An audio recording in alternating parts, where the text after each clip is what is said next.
They say this isn't a place for a priest, so it surely piqued my interest. 7 strangers at 1 shot of redemption. This is Bad Times at the Royale. So this film was so fun to watch, guys. Thank you. I loved it. I mean, you have all these unique people, these different pasts.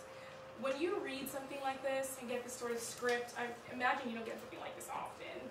What's your reaction when you get to read it, when you see it? It was really just a relief, sort of, and entertaining, and you feel kind of like, what a gift to read something that's so beautiful and so detailed, and you know that there's so much love and time and effort spent into writing. And then meeting with Drew, you see how much he cares and how devoted he is to this story and to each character and every detail, and then making it was all the same. So it was really a lovely, lovely project. It was so much fun to be a part of. And for the rest of you? Well, yeah, it's a pleasure to read something that's original.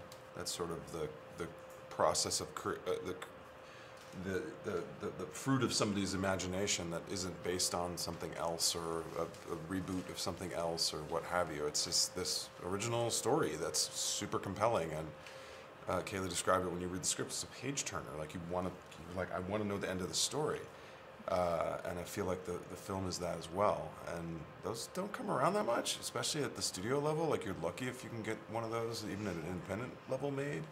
But it's very cool when you get to work on something this cool at this level. And I didn't get to read the script until I actually got cast. It was pretty top secret sort of thing. But Drew actually wrote in-character sides. So usually when you're auditioning and they can't give out the script, they'll just pick some random sides from somewhere and they'll just throw them at you, and you don't really know what it is. But he said I took it as a challenge to write, give myself a writing challenge to write more scenes for the characters, and so he gave me like a scene for my character between Emily and Rose, and then we had a 45 to an hour talking about where we came from and just life, and he always talks about how he just wants people who care about the film on his project and kind people, and it really all came together like that. Yeah, just feel really lucky. The lady's got a hotter hand than we do, Father.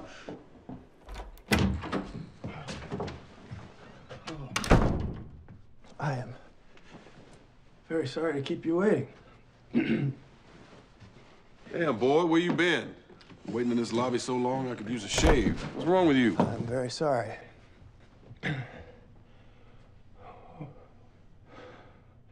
What are you doing here, Father? Do I know you, son? No, but I mean, this is not a place for a priest, Father. You shouldn't be here. We might need to work on your sales pitch, son. The Royale, no place for a priest. There are other hotels, Father. Maybe closer to Tahoe, I could help you find one. I'm sure you would be happier there. Miles, is it? If this is not a place for a priest, Miles, then this is exactly where the Lord wants me. Amazing performances from everyone.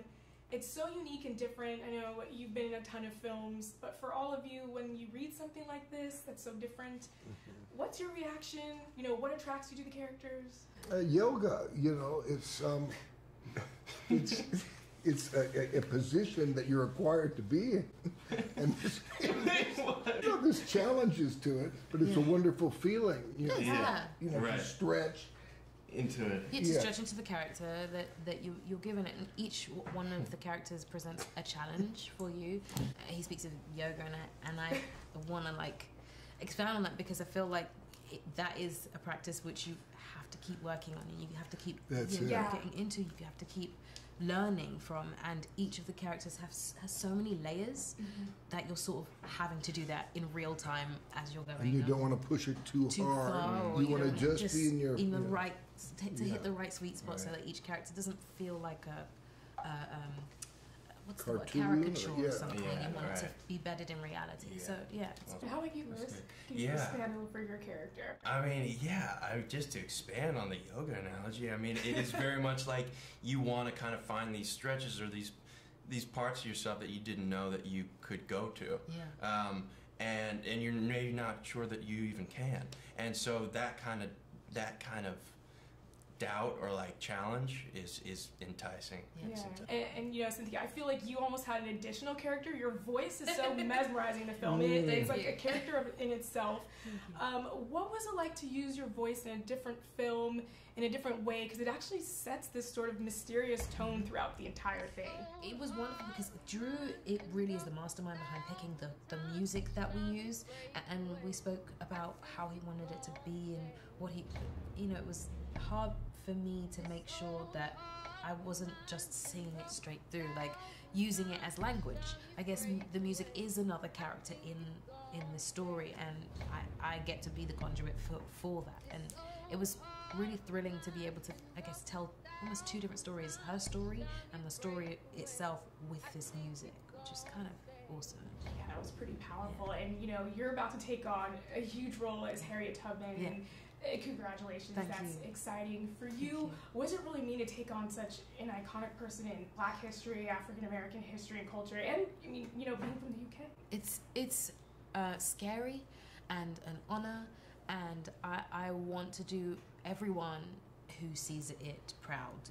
So there's lots of research going into it, there's lots of reading, there's lots of working out, there's lots of preparation, there's lots of voice work, there's, you know, because I want all the ingredients that make this woman come to life be bedded and grounded and true. And I hope everyone enjoys it when they see it. Drew, this movie was so fun to watch. And I Thank can you. totally see why you didn't give us that much in the trailer, except for Chris Hemsworth shirtless, which was great. Great. You should definitely fill seats, right? I hope so. I hope so. But for you, being the screenwriter and the director, creating this mysterious sort of film that unravels, what's it like? What are some of the challenges bringing it to screen, making it, you know, something enjoyable to watch? Well, look, I sort of just trust that if I write what I want to see, other people will want to see it as well. That's served me very well in my career. So truly, it's just about figuring out what the story is. And then once that happens, just hire all the talented people you can find and let them do their thing. Yeah, yeah. And I hear that the casting process was also quite mysterious. There was no script. How does that work? Why also the mysterious method? Just keeping it up with the Bad Times at the El Royale? Yeah, I mean, look, I knew I wanted to surprise the audience. I knew I wanted to give the audience something they've never seen before. And in this day and age, if you write a script and put it out there, it ends up on the internet. It's really hard to keep secrets these days. So we made a real effort to keep things under wrap. We had a lot of closed doors, a lot of locked rooms to bring actors in. But to the actors' credit, they understood why. Once they read the script, they knew, oh yeah, we don't want these secrets to get out there either. Yeah. So it was a good, we were all in the caper together. Yeah, yeah. And music seems to play a really integral role. It's almost a character itself in the film. Why create the music this way, and what was it like finding the right person to really set this mysterious tone with just a voice and a cappella? The trailer is mesmerizing alone. Oh, yes. Yeah, look, for me, the heart of the movie is about music and about the artist and about the artist's place in turbulent times. And so I started writing to the songs of the time period, sort of picked the ones that haunted me emotionally, and then you sort of lay those in the movie. Then I knew I needed a character who could sing live for real. I didn't want to lip sync. I wanted everything to be done live because I felt like there's a magic that happens that you cannot recreate. And so we did a world search for the greatest singer on the planet, and we found her. Yeah. Not that, I mean, the planet already knew about Cynthia Erivo, but I was very lucky to have her in my movie because the things we ask her to do vocally, nobody else on the planet could have done. She is that off the charts great. Yeah, her voice was truly captivating. And lastly, you know, as the writer, the director, what will set this, you know, thriller horror hotel movie apart from the other ones that usually come out in October? Yeah, I mean, I don't know. At the end of the day, we're trying to do something different, and I think the main thing that sets us apart is our cast. We really have the most extraordinary casts a director could possibly ask for, and it's really fun to see all of these heavyweights start throwing punches at each other, both literally and figuratively. Yeah, it definitely was so much fun to watch. Thank you so much for speaking with us. Thank you so much. That was fun.